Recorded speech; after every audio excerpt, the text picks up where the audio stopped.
Assalamualaikum dan salam sejahtera kepada rakyat Malaysia di luar sana.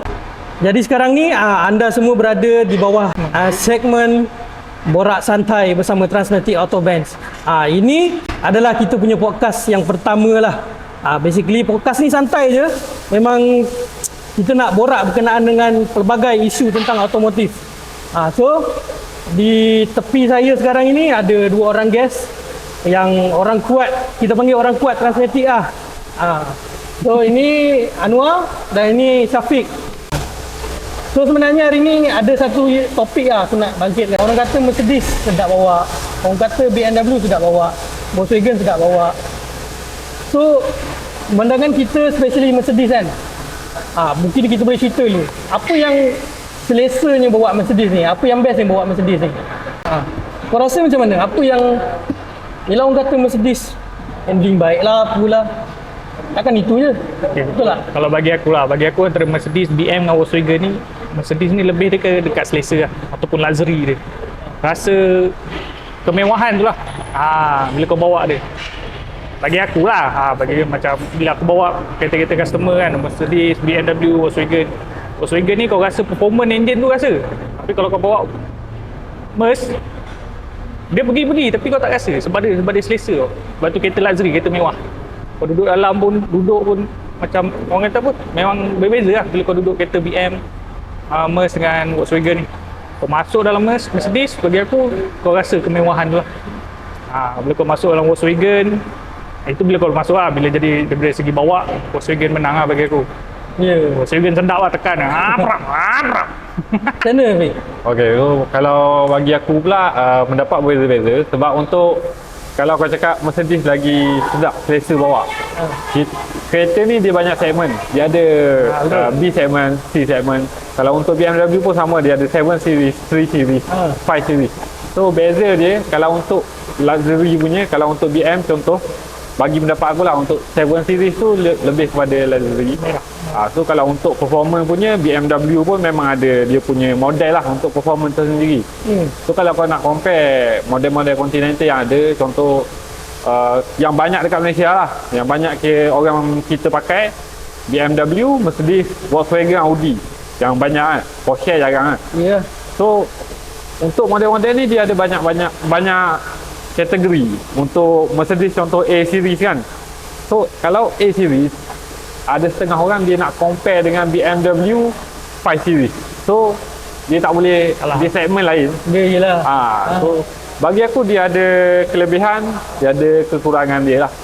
Untuk semua jenis model lah. Kalau ikutkan aku punya pendapat lah. Tapi kan, kalau sembang pasal keselesaan, memang banyak kereta selesa sebenarnya.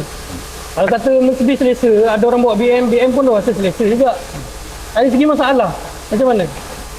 Ada orang kata, yelah ada orang kata lah Mercedes lagi tahan daripada BMW. Rasa benda tu betul kan? Kau rasa macam mana? Kalau Mercedes lagi tahan daripada BMW, itu kau orang gaduh tepi lah. Kau nak bertekak BMW versus Mercedes, itu kau gaduh tepi lah. Okay, ini kita nak cerita jadi masalah je lah. Okay. Kereta apa-apa kereta pun dia ada masalah dia sendiri lah. Okay, BM ke Mercedes ke, dia ada masalah dia juga lah. Okay, macam Mercedes ikut jenis kereta lah. Mercedes apa yang kau pakai? Contoh lah, aku nak satu contoh Mercedes yang sebab kau selaku orang kuat kat sini kan, pakar Mercedes, aku nak kau bagi satu model yang model Mercedes yang paling banyak masalah. Bagi aku paling banyak masalah masuk ke sini ikhlas lah. Ikhlas daripada A180, 160, 200, 250, ikhlas lah sebenarnya kita. Tahu masalah dia? Masalah dia apa? Bagi fokus dekat engine model apa. Bagi senang sikit. Dia ikhlas A160, engine 1.6 turbo lah. Engine 1.6 turbo. Dia banyak masalah dia selalunya daripada oil filter housing dia plastik. Lepas tu termostat lah, sebab kebanyakan yang masuk kita pun dah habis warranty, dah lebih daripada 5-7 tahun lah. So part-part kereta moden ni banyak part dia plastik. So part-part plastik kau faham sendiri lah, 5 tahun, 7 tahun. Sembang masa plastik kan, BMW pun banyak plastik. Betul, BMW pun ada plastik, Mercedes pun ada juga part-part dia ada plastik kan. Tapi aku tengok orang kat luar sana banyak condemn kata apa benda BMW plastik bersepah kan sini. Betul. Lepas tu report Mas pun ada juga kes tu. Sama je apa-apa kereta pun. Yang penting kita ambil tahu lah. Betul tak? Kan?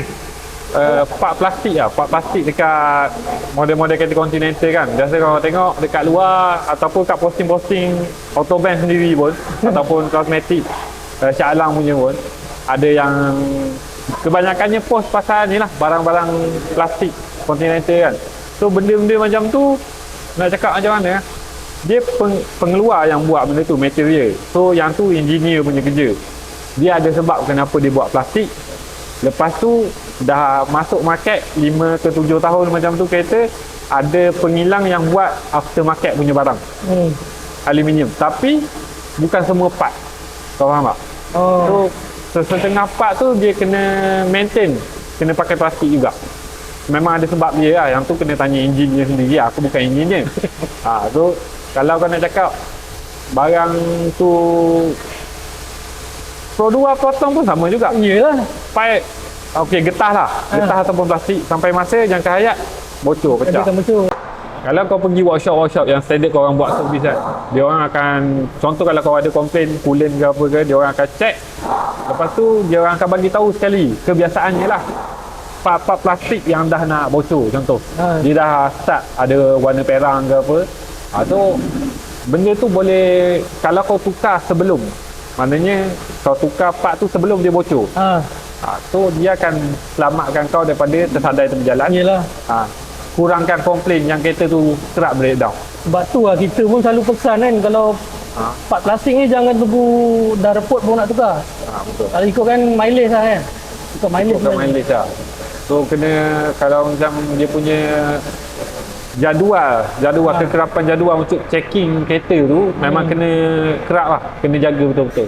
So kan tadi ada cerita pasal engineer, mekanik kan. Aku nak korang punya pendapat, engineer dengan mekanik, apa masalah dua kategori ni?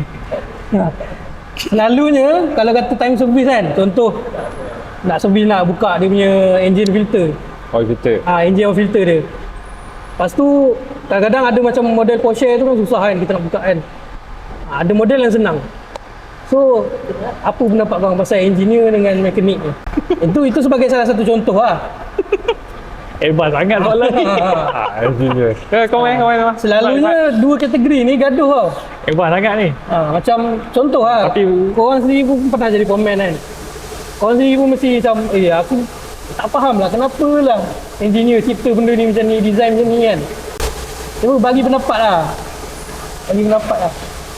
Ini time lah kau nak attack engineer kat luar sana. Tapi itulah nanti kena attack kat balik. Dari segi komponen enjin, dalam enjin tu macam mana? Nak bagi ke? Bagi aku lah, kalau nak compare kan, engineer dengan technician. Engineer ni dia akan design satu kereta tu, dia akan design dan sekali tu je untuk dia letak barang tu kat situ. Lepas kereta ataupun produk tu keluar, Sampai ke end user. akan sampai dekat tangan mekanik lah untuk buat balik benda tu. So dia memang tak payah fikir lah. Sama ada contoh kan bagi oil filter kan, sempit ke apa ke, starter. Kau pernah tengok starter dalam gearbox? Okey. Tak pernah, nanti kau google kau cari. Starter dalam gearbox, kenapa dia buat? Mungkin space body kereta tu tak muat nak letak kat luar. Mungkin sebab tu dia design kat dalam. Tapi kalau bila dia design kat dalam, starter punya dia ada jangka hayat satu-satu part. Kalau starter pun sama macam alternator, dia ada carbon sampai masa dia habis, kau kena turun gearbox untuk tukar starter. So yang tu bagi aku engineer pun, kalau nak cerita pasal engineer dengan technician ni, dia ada dalam dunia yang sama, tapi nak cakap macam mana Bidang dia kerja punya- bidang kerja dia. bidang kerja Kita dia berbeza. Macam lah. engineer ni dia sebelum kereta tu keluar, sebelum kereta tu wujud. Macam kita mekanik ni lepas kereta tu dah wujud dah sampai ke orang. So mekanik ni lebih kepada end user lah, end user. Kita mekanik lebih kepada melayan end user. Macam engineer dia lebih kepada melayan manufacturer. Macam Honda, macam manufacturer kan, dia nak kereta tu macam ni. Engineer yang layan lah. Macam Tapi kita kan, mekanik ni kita layan customer nak macam ni. Yelah. Kita yang layan. So engineer dengan mekanik ni dia ada ni lah, perbezaan bidang ni lah. Sektor yang sama tapi bidang berbeza dia punya layan dia tu. tapi kenapa engineer ni dia tak memikir pasal kalau benda ni rosak, betapa susahnya komen nak buka. Kan? Deep sangat tu. Kenapa dia tak fikir benda-benda macam tu? Dia sangat soalan. Ha. Macam takkan korang tak ada sifat macam tak puas hati ke dengan engineer kan? Macam yelah, Sedih sangat. Dalam Betul, dalam tak boleh tahu nak jawab lah. Tak boleh nak jawab. Yang tu tak boleh nak jawab. tak boleh nak jawab benda tu. Dia jadi isu lah kalau jawab. Tapi memang okey lah, cerita pasal apa yang servis apa semua kan. Banyak model lah, model konti yang nak buat, kalau kata nak buat pertukaran dia punya part ke ataupun nak servis ke, model konti mana yang orang kata paling mudah? Paling mudah, dan juga ada satu lagi yang paling susah. Paling mudah, paling susah. Aku jawab dulu lah. Ha. Paling mudah untuk diselenggara. Diselenggara, dibaik pulih lah senang cerita. Enjin dia tak rumit. Ha. Bagi aku dia BMW. BMW sebelum B punya model enjin. Kini N punya siri lah. Yang tu lagi senang lah. Bagi aku kalau nak compare dengan Merc, Volkswagen ataupun Audi. Yang tu satu memang space. Kalau nak beza dengan kereta-kereta yang aku sebut tadi tu, space dia memang agak luas sikit. Dia punya engine punya sistem pun, elektronik punya sistem tak rumit macam model-model lain. Yang senang. So pada yang nak beli kereta tu, bolehlah cari N20 punya engine. Dia banyak, dia duduk dekat SX series punya ada, 5 series, 3 series, 2 series pun ada. Kalau yang paling susah pula, Paling susah paling renyah lah orang cakap kalau model ni masuk Porsche. macam aduh. Porsche jarang orang pakai. Porsche jarang orang pakai. Yelah. Ini yang banyak. yang selalu orang pakai banyak atas jalan, tapi bila dia masuk sakit ni tau, job ni sakit ni. Jok sakit lah. Aku jawab dulu lah. Paling susah. Paling aku tak suka sekali lah. Volkswagen. Bukan Volkswagen. Volkswagen aku suka. Dia pakai Volkswagen. Merc. Mas kan? Kalau engine A45. Oh, Ni lah? 45. Ni engine ni. Ni? Kau try masuk tangan. Memang sempit gila. Memang banyak part yang kena buka untuk keluarkan satu benda. Kadang-kadang benda-benda yang kecil pun banyak barang kena buka. Sebab space dia sempit. Kalau nak compare dengan Volkswagen, bagi aku tak ada masalah sangat. Dengan Audi. Kau lah mah? Aku ambil jawapan selamat lah. Paling senang model apa? Bagi aku model yang paling senang is model yang dah biasa buat lah. Macam kita orang kat sini banyak buat Mercedes kan. Macam tadi Syafiq kata bagi dia F45 ni susah. Tapi bagi kita orang kat sini, Transmatic Auto Band yang memang buat Mercedes ataupun yang memang fokus Mercedes lah, bagi kita Mercedes tu lebih mudah lah. Nak compare dengan? Tapi bila kita compare dengan kereta-kereta macam Volkswagen, Audi ke macam tu lah. Tapi sebab kita orang kat sini memang buat Mercedes so kelebihan kita orang lah. Macam orang kata apa, itu yang kita panggil pengalaman lah. Tapi kan pengalaman banyak di Mercedes, so bagi kita Mercedes tu mudah. Tapi bila kereta tu kita orang kurang buat sikit, macam Volkswagen, Audi, BM ke kan, kita orang jarang buat kereta tu. So bagi kita orang benda tu, kereta tu agak leceh sikit lah. Bagi aku lah benda tu. Dan lagi satu adalah daripada segi design dia lah. Enjin yang design melintang. Macam dia cakap lah, A45 ni susah. Enjin design melintang macam ni lah. Macam A45 lah. Sebab dia enjin dengan gearbox dia duduk kat dalam enjin bay. Bila enjin dengan gearbox duduk kat dalam enjin bay, dia jadi sempit lah. Tapi bila macam enjin yang tegak ataupun yang gearbox dia tembak ke belakang lah. Macam F10, F30 kan, yang enjin dia tegak, so dia tembak ke belakang. So enjin je yang duduk kat enjin bay, so ruang tu jadi lagi luas lah. Bagi aku benda tu subjektif juga. Subjektif. Dia bukan kereta ni lah. Tapi bagi aku sebab kita orang banyak buat Mercedes, so bagi aku Mercedes lagi senang. Tapi kalau dari segi jenis-jenis kereta, aku rasa dia lebih kepada design enjin. Enjin tu tegak dengan melintang. Bagi aku enjin melintang bagi aku susah. Sebab dia enjin dengan gearbox duduk sekali jalan. Tapi tengok macam Volkswagen belakang ni buat enjin ni, kena turun enjin dengan gearbox sekali jalan. So untuk pengetahuan korang, walaupun kita tengah buat podcast sekarang ni, dekat belakang kita operation still jalan. Maksudnya macam ni kan, Volkswagen ni nampak dia tengah bawa turun enjin. Macam tu lah, subjektif lah. Macam yang ni Volkswagen nak buat enjin tapi enjin dengan gearbox kena turun sekali. Tapi kena enjin yang macam BMW F10 ke F30 yang enjin tegak tu, kau nak tukar enjin, kau keluar enjin je lah. Tak payah keluar gearbox sekali. Tapi bukan model konti je ada turun gearbox sekali, JDM ada kan. Sama lah. So ikut design je lah. Bagi aku ikut design je. Itulah cerita, ada cerita pasal enjin kan. Apa kata cerita pasal gearbox pula? Allah. Pasal gearbox ni, kau rasa lah. Gearbox yang paling sedap sekali. Bagi aku personally lah, bagi aku memang minat gearbox Volkswagen tau. Kalau dibawa tu, kau tahu kan macam mana? Okay, editor sumbat sikit bunyi. Bunyi Volkswagen tengah tarik. Tak, Dia tengah bunyi. kentut tu. Dia tengah kentut-kentut. Apa tu? DSG gearbox. DSG punya gearbox. So DSG. So memang banyak beza kalau untuk Volkswagen Audi banyak pakai DSG. DSG ada Audi yang pakai CVT juga. Tapi dia bukan macam CVT Honda dengan Proton lah. Dia beza. Part dalam tu ada lebih kurang sama, tapi beza feeling bawa pun memang lain kan. Tak sama macam Honda. So kalau kau nak sentuh pasal DSG gearbox ni, memang dekat luar sana pun memang dah banyak, dalam grup-grup pun ada. Dia banyak masalah dekat 7 speed punya drive clutch. Mechatronic lah, clutch lah kan. So benda tu sekarang ni pun untuk yang model-model baru dah tak ada dry clutch, semua wet. Semua wet clutch. So untuk DSG ni, aku cerita pasal Volkswagen dulu lah. Volkswagen punya sampai satu masa still sama juga. Kalau yang jenis remap jangan cerita lah, memang akan slip, sampai masa akan slip. Kalau yang tak remap pun sampai kilometer dia kelas habis pun sama juga, dia kena turun. So benda tu wear and tear. Jadi cara benda tu bawa memang lenjam, memang sedap. Kalau tak buat apa, beli kereta mahal kan. Tapi cara penjagaan lah paling penting. Dia punya minyak filter, lepas tu kau beli dekat Shopee Motorsport, kau cakap kau tukar setiap 20,000. Tapi orang kata barang kat Shopee ni murah. Memang murah. So sekarang ni dekat Shopee, bukan aku cakap semua kopi tak.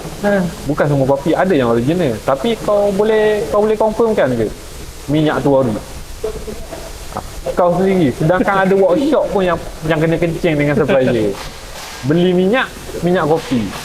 Ada, aku tengok kat minyak gearbox ZF RM60 1 liter. Kau beli kau boleh refer balik workshop yang kau sungguh kan. Abang dapat minyak ni berapa? Kau betul lah yang tanya dia. Tapi dia claim 100% original tu. Memang. Sebab ada yang supplier sekarang ni daripada direct China, banyak kan direct China. Original packaging. Kau pernah dengar? Original packaging. So kenapa dia mention original packaging? Dalam tu diisi apa? Macam tu lah, sebab bila kau nak murah, kau nak kualiti baik, memang tak dapat lah. Tak nak dapat. Sebab dia lah duit masing-masing. Kereta pun masing-masing. Tapi bila kau dah terkena, kau jangan duk ragu kepala lah benda-benda macam tu. Sebab isu kau nak jimat 2-300, bila dah kena dekat kau punya part dalam gearbox tu, makan ribu, bukan sikit punya duit lah. Dia tu lah orang kata apa, kualiti dia akan datang sekali dengan harga. Betul. Lepas tu aku cakap apa, Mercedes okey. Kau tengok dia punya part untuk Mercedes apa, DCT gearbox. DCT mahal kan. Apa, 4matic.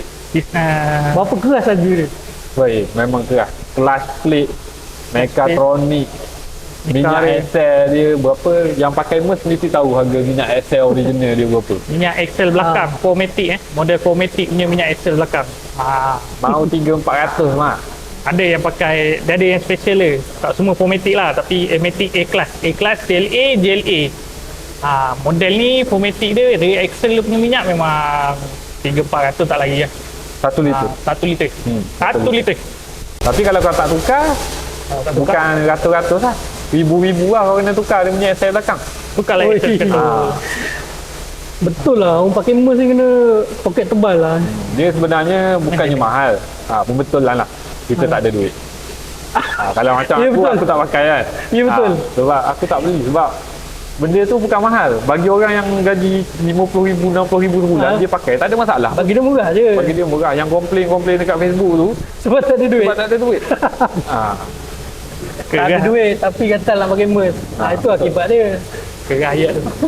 Kerah ayat tu.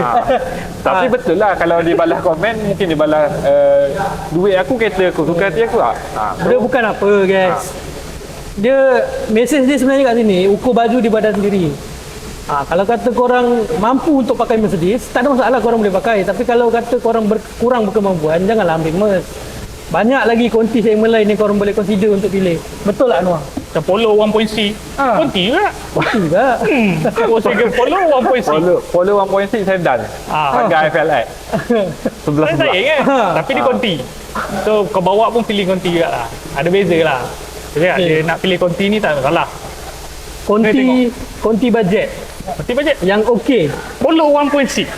Selain daripada tu kau rasa selain daripada tu? Konti budget. Bagi aku tu lah paling bajet. Kalau kau Bento okey. Bento Polo 1.6 lah. 1.6 auto. Kau kena ada pilih. version dia tu. Konti budget ataupun konti yang kurang masalah. Dia ada dua. Kau kena faham. Konti budget yang tak banyak masalah ada. Tapi enjin tak power. Oh ya. Yeah. Tapi kalau konti budget, enjin power, banyak masalah pun ada. Contoh, tak belakang. Oh ni lah. MK6 MK6 GTI. Kau tengok dekat market, sekarang harga dia tak sampai pun 50. Ada 40, ada 35. Bergantung condition lah. So Sedap. yang beli, confirm dah rematch. Confirm. Kebanyakan Confirm 80% dah rematch. Stage 1, stage 2 atau stage 3. So bila kau pakai kereta dah rematch, for user ke apa? Five hand punya orang, bukan second hand, five hand punya orang. Kau orang Bila dia keempat beli, ke 5. harga murah daripada Myvi. Tapi kena faham satu benda, maintenance still lagi buat kereta. Maintenance dia. Contoh macam kita cakap tadi pasal minyak gear. Okey, harga dia lagi murah dari Myvi baru kan. Dia punya minyak gear berapa kali harga minyak Myvi? Ya tu. Dia punya filter. Sebab tu pakai boleh nak jaga boleh. Dia lebih kurang macam harga ni kan. Kalau cakap pasal kereta harga kereta konti yang harga second. Aku tengok sekarang ni banyak yang murah model hybrid. Hybrid. Mantap. Hybrid punya model memang gila-gila punya sebut harga dia. Saya lagi F30 hybrid tu. Dia murah bersebab lah F30 tu. Dia lagi murah pada LCI punya kan. Dia F30. Kalau ikut spek F30 330E ni dia yang paling atas lah kan. Betul. Horsepower dia paling tinggi. Torque dia paling tinggi. Tak ada sunroof lagi. Tak ada sunroof. Dan kita dia spek paling atas lah. Tapi harga dia rendah, murah. Second value. Second third hand value dia murah, rendah lah. Tapi harga tu bersebab lah sebab dia hybrid. Bagi aku teka tu. Dia murah sebab bateri hybrid. Sebab maintenance yang berkaitan hybrid dia. Daripada dia punya kompresor, bateri dia lah kan mahal. So dia murah bersebab lah. Walaupun kalau ikut spek dia paling atas sebenarnya. Dia bukan power dia paling tinggi. Dia bukan apa tuan Noah. Orang kat luar sana kadang-kadang dia tak ada knowledge pasal konti ni tapi dia minat nak beli konti. Betul. So mungkin pilihan dia BMW. Dia tengok BMW hybrid ni murah. So dia consider nak beli BMW hybrid tu. Dia Recommend dia tak? Bukan nak recommend ke tak recommend. Dia boleh pakai, ada yang tak boleh pakai, ada yang boleh pakai. Semuanya kena minta nasihat lah. Orang yang pernah pakai ataupun minta nasihat workshop yang dia biasa hantar kereta dia sebelum ni, tanya dulu.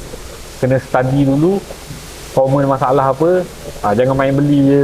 Ataupun buat sebelum beli tu buat pre-purchase inspection.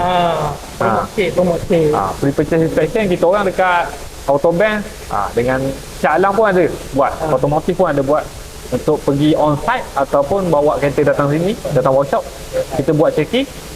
So kita akan bagi tahu possibility kalau beli kereta tu, apa masalah dekat kereta tu, berapa duit yang kena keluar lepas kau beli, kau nak repair bagi wear and tear tu normal balik. Area. Cover area mana? Area kita cover Lembah Kelang lah. Dalam Lembah Kelang Selangor. Okay? So untuk on-site inspection lah. On-site inspection kita cover dalam Lembah Kelang Selangor.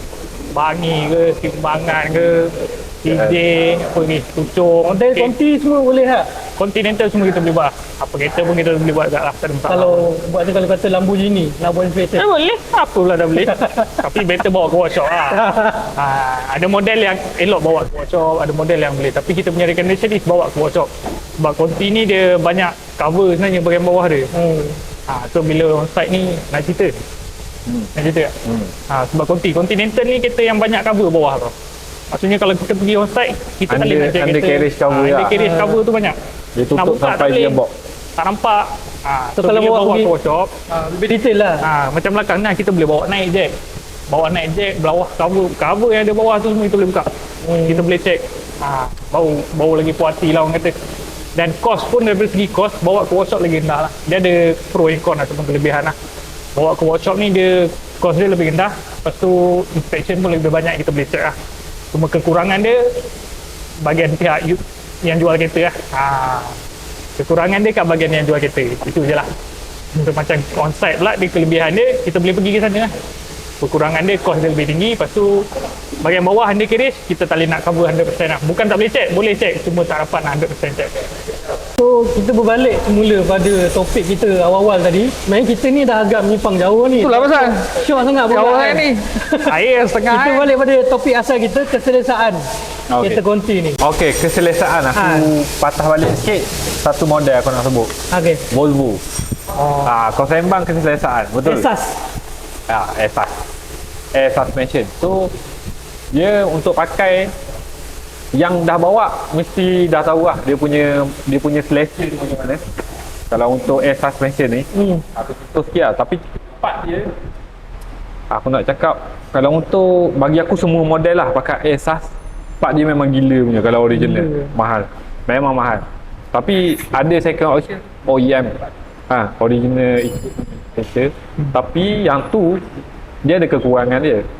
Mungkin ketahanan lah, bukan mungkin, pengalaman aku sendiri pun memang ketahanan dia.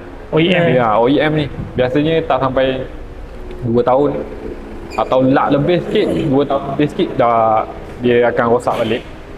So kalau nak tahan lama kena pakai original tapi poket koyak lah. Tapi bagi first owner tak ada isu, sebab kalau dia beli kereta model-model yang pakai Airsas ni daripada baru, memang harga dia memang tinggi lah.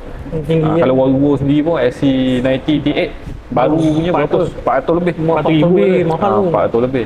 So yang tu dia kategorikan orang yang mampu lah untuk pakai benda tu.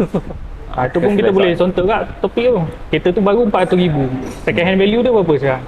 Betul. 100 lebih bersebab lah. Okay. Kereta ni second hand value dia jatuh ataupun rendah bersebab. Selalunya sebab maintenance lah, tak lain. Tak lain tak bukan sebab maintenance dia agak tinggi lah. Macam kita ambil XC90 lah, XC90 model T8. Kereta tu baru 400,000 lebih. 400,000 kan, setengah juta punya kereta. Second hand value dia tahun 2016 100 lebih. 100 lebih lah senang cerita. Berapa banyak persen tu dia punya drop tu, harga dia, second hand value dia. Dia punya harga tu macam tu bersebab. Selalunya sebab maintenance lah. Model yang kita cerita ni pula model hybrid lah. XC90 T8, model ni model hybrid. Macam kita cerita dia, hybrid ni second hand value dia rendah bersebab. Satu antara sebab dia maintenance dia, barang-barang maintenance dia. Maintenance memang agak keras lah. Kira macam tak berbala juga sebenarnya. Kau beli kereta konti yang harga murah kan, lepas tu kau nak kena keluar banyak dia punya maintenance. Harga dia akan jadi mahal juga. Betul.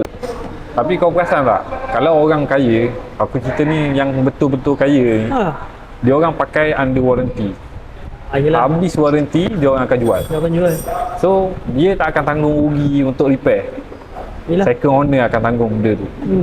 Kebiasaannya aku boleh cakap lebih 50-60% macam tu kot. Perangai orang-orang kaya kat Malaysia ni memang macam tu. Dia pakai ada yang tak sampai 5 tahun, 4 tahun lebih dia dah trade in, ambil yang baru. Dia bersebab lah, dia tak nak masa dia satu untuk hantar repair. Dia tak nak tersadai tepi jalan. Dia memang akan selalu tukar yang baru lah. So bagi dia orang benda tu berbaloi, tapi bagi untuk kita ni rakyat marhain ni memang tak berbaloi lah benda macam tu. Kita second owner, third owner merasa lah maintenance nanti. Apa lah nasihat kau orang untuk orang kat luar sana yang dia nak pakai konti, nak beli konti ni kan, tapi dia bajet, bukan kata bajet dia cukup, tapi knowledge dia tak berapa nak cukup pasal konti. Itulah, buat kajian lah. Buat kajian, bagi aku simple je buat kajian. Buat kajian, belajar lah. Ilmu ni tak pernah habis. Ush. Adalah, belajar lah. Ada pepatah pun kata menuntut ilmu sampai di negara China. Negara China. Dia bukan apa, dia Sekarang ambil tak tahu lah, ambil Eh. tahu model kereta kau nak belajar. Sekarang tak payah sampai China. Sekarang China datang sini. Google je. Ataupun korang boleh tengok page workshop yang ada. Workshop kita, yang kita pun ada koordinator. kongsi juga. Sebenarnya banyak dah orang share kat sosial media, cuma tak banyak yang benda ni tak ramai yang nak aware pasal benda ni. Yang mungkin kalau dia nak beli baru dia cari kan. Sedangkan kita pun Transmedia Otomotif, Transmedia Autobahn memang hari-hari lah boleh kata kita share knowledge pasal kereta ni. So kalau korang kat luar sana tu yang nak dapatkan knowledge pasal otomotif tu, boleh aku promote sikit lah. Boleh masuk page Transmedia Autobahn dengan Transmedia Otomotif lah. Sebab kat situ macam-macam ilmu korang boleh dapat. Dan macam-macam masalah kita korang boleh tengok. Bagi yang tak tahu lah, yang dah tahu tu tak apalah. Yelah, Yang tak ini tahu. bagi yang tak tahu yang baru first time tengok kita ni. Okey. So Tu je lah kot. Tu je lah Panjang. untuk episod kali ni. Tak nak habis ni. hai. Aku minum air korang pula.